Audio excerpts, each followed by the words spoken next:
Horizon Zero Dawn is set in a post-apocalyptic Earth. You can kind of see that nature's reclaimed what used to be ruins of a past civilization. Humans are totally fractured. They're kind of living in tribes across the landscape. They're not the dominant species. There's all these big, dangerous machines running around that you got to watch out for. The Watchers are some of the smaller machines you're going to find in Horizon. They're always out investigating and scanning the environments. When they find something interesting, or especially a threat, they'll turn to red and alert nearby machines. To bring the world of Horizon Zero Dawn to life, PlayStation tapped one of Hollywood's top special effects shops to bring the Watchers from the game into the real world.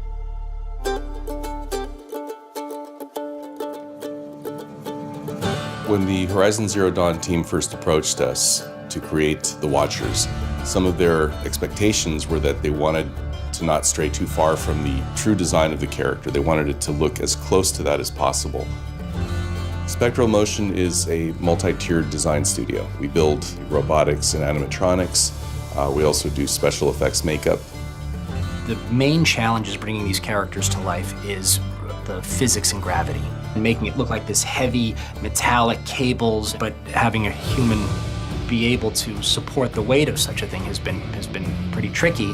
But we've broke some new ground on materials and how we make things and how we integrate different materials together yet to make it look completely homogeneous. Based on the design that we received, some augmentation had to take place. The machine size in the video game is about 5 feet or so, it seems like, but we had to change the design a little bit so that it could accommodate, a real-world situation. We'll then do a 1-to-1 scale blow-up. We'll take measurements and we'll have these huge pictures printed out so we can see exactly what it is we're dealing with. The next step is to then do what we affectionately call a garbage bag test. We put stuff together with cardboard and garbage bags and Scotch tape and hot glue, and we throw something together very quickly as a proof of concept to see, is this even an approach that we're going to go down? Is it even viable? It was very rough, very down and dirty. The whole idea is just to give everyone an idea of what is actually going to be in a three-dimensional space, because it's much different when you take it off of the paper. I would get the ZBrush model of the Watcher, and I would start to isolate the head or the jaw so that we could begin to have them milled out of foam. And from that point, we'll then vacuum form those shapes and create a shell. By vacuum forming a thin sheet of this foam, we can get various sorts of texture. This is an unfinished piece, but it's supposed to represent the gear that runs along the spine. And let it hang over. The camera will be located up inside, right up underneath in this area. The video element is really important because it's going to be capturing the audience reaction. The lighting pattern will be identical to what's happening in the game at different aspects. So it'll go from blue, yellow to red. And there's a very specific pattern and sound that goes with that. We're going to have the controls in the costume, and they'll be able to interact spontaneously with anybody in E3. Inside the foam construction of the neck, there's a mechanical structure that helps support it. So as the neck goes up and down, there's 2 parallelograms, providing a perfectly symmetric move so the head stays parallel with the ground as if an animal were tracking a target.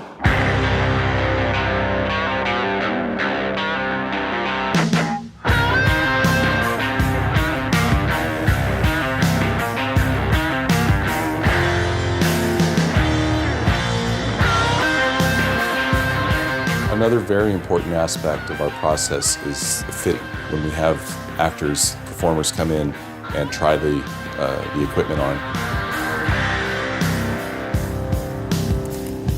Center as hard as you can. They begin to feel what the character is, and we begin to see their performance, to have them give us feedback about what changes they may need for ergonomics, you know, for comfort, for ease of performance. Do I have all the weight still? Yep. So here's the pack. Here's your hip belt. Once the final steps are taken here in creating the cosmetic look, we go into a final rehearsal phase, and that's when everything really comes together.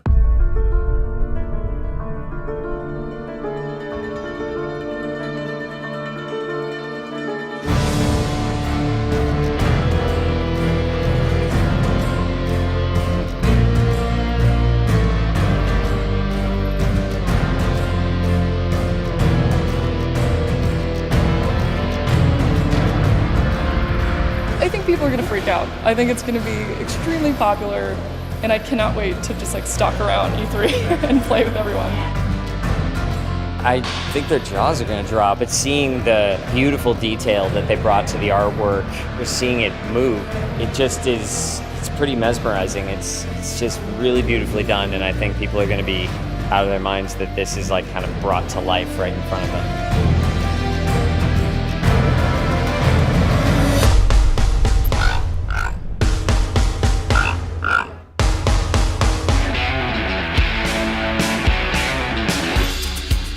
I love it so much. It's great to see it from the game now here. It's beautiful. It's gorgeous. Oh, it looks amazing, man. I love the detail in it. It really captured the essence of what it does in the game. Yeah. It came out really, really good. Like all the details are spot on. And big props to those guys for making it work in the real world, in the real physical world. I know that was a challenge. I think especially hard to get it right because it has a certain charm in the game. And I think you guys really nailed that as well.